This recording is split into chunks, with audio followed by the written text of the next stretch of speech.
The cold rush was paralyzing for an instant. My breath escaped and I sank against the muddy bottom. I remained there only for a moment, but it felt like an eternity. There came a rippling sensation, much like that of the chilling cold or static build. Everything was different. It felt as if every bubble around me lingered with a tickle across my skin. The pull of the current became sluggish, less intense. I felt like I could fly up and out of the water, fly higher than the great Shemayen. I felt unstoppable. Just as quick as the sensation had come, it was gone. Feeling that I had been submerged long enough, I shot up from the icy waters, expecting to be among the last to do so. To my astonishment, I appeared to be the first, as I wiped the chill water from my eyes and looked around me in shivering disbelief. The next to spring up was Yuri, who hooted and hollered from the cold water. Cries of celebration and laughter rose up in turn, as one by one the rest emerged from the icy darkness and made for shore. Shivering, I stumbled through the water, making my way to the colorful smiles that lined the river's edge. My father stood tall and proud on the bank before me, Sarah next to him holding a large fur draped in her arms. His beard and face were painted in a similar manner to my grandfather's, tiny handprints and dried globs matting the hair together. His smile was the brightest I'd seen in years. Corey splashed through the water alongside me. He let out a victorious roar and thrust his fists into the air as we stepped out from the river. "You honor me, my sons." My father's words came low. "Thank you, Father," I responded, hoping Sarah would soon offer the warm-looking fur, as I tried not to shiver too badly in front of everyone, my breath heavy in the chill air. "Was it cold, boys?" my grandfather teased, his thunderous laugh warming the night. It took a man under each arm to steady him. His laughter shook them off balance, and all three swayed as they righted to catch him. "Not at all, old man. Have a dip while you're here," Corey teased. Kragar rumbled with laughter. Corey quickly shifted his focus to Tiala. She offered him a similar thick brown fur, which he accepted and gingerly wrapped around himself. Tiala was vibrantly painted in blues and purples, her hair braided nicely with stones and beads. Her full breasts were all but spilling out of her soft fur top, which looked tiny by comparison. Corey opened the fur and pulled Tiala into his arms, wrapping her in the fur with him. She giggled and squealed about how wet and cold he was. "You must be freezing," came Sarah's voice with a bit of a slur to it. She came close and wrapped the fur around me, her hands lingering at my collar. She was flushed, and her breath smelled of wine. Her eyes were wild and blue, as her gaze pierced my own.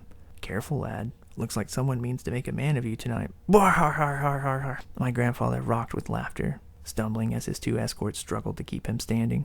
I felt my eyes widen in shock. I didn't find his words funny in the least. Sarah either didn't mind the idea, or paid little mind to the wobbly old-timer's gist. I looked back to my father. He shook his head and smiled. "I'll leave you kids be." He placed his hand on my shoulder, his face sincere. "Take care of her, son. To honor her is to honor your people. Remember this." A smile peeked out from beneath his colorful beard, but sorrow lurked behind the sheen of his eyes. He turned and walked away. I all but called out for him to stay, as much from concern as from terror of my grandfather's implications.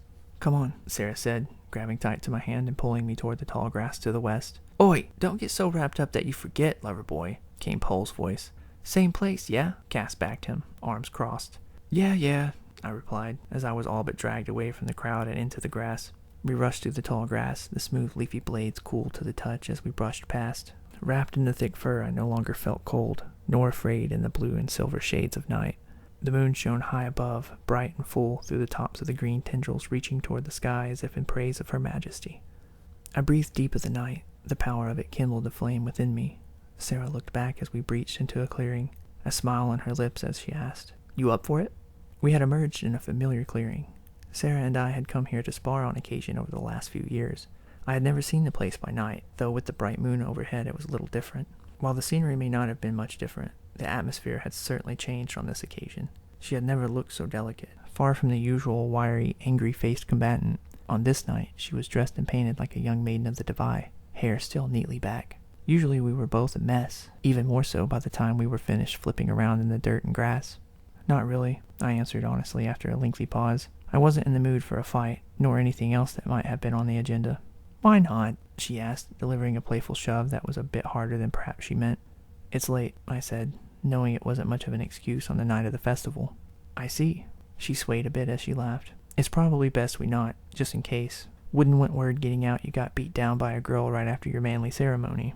She moved to shove at me again. I deflected her hand away, opening the warm fur I'd kept close around me. She swung wide with her other arm. When I moved to block it, she rounded her footing and spiraled into my arms. Her skin was freezing despite her warm appearance, so I decided she could stay close. I wrapped her in my arms. her soft skin nice against my own. Her icy nose tickled at my chin as she giggled.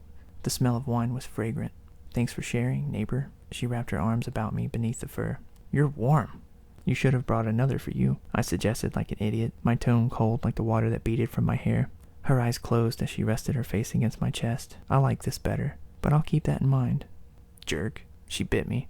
I flinched. Hey! She giggled again, her blue eyes peeked up at me, the dark fur tickling at her neckline. Something wrong? We laughed. Silence followed as we stood in the open night, wrapped in the warmth of the thick fur. She was well warm now, and the softness of her was welcoming. I held her to me, but only just a little. A pack of wolves called from somewhere in the night.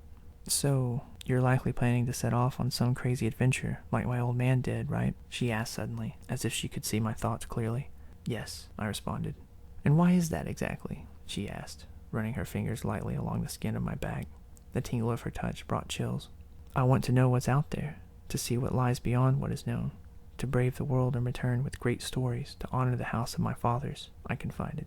I trailed off for a moment, but she waited patiently for my words to return. Of course, it's deeper than that. Something pulls me out toward the world, as if there is a purpose calling to me from some faraway place I have yet to discover. Please, don't tell the twins that part. She snickered.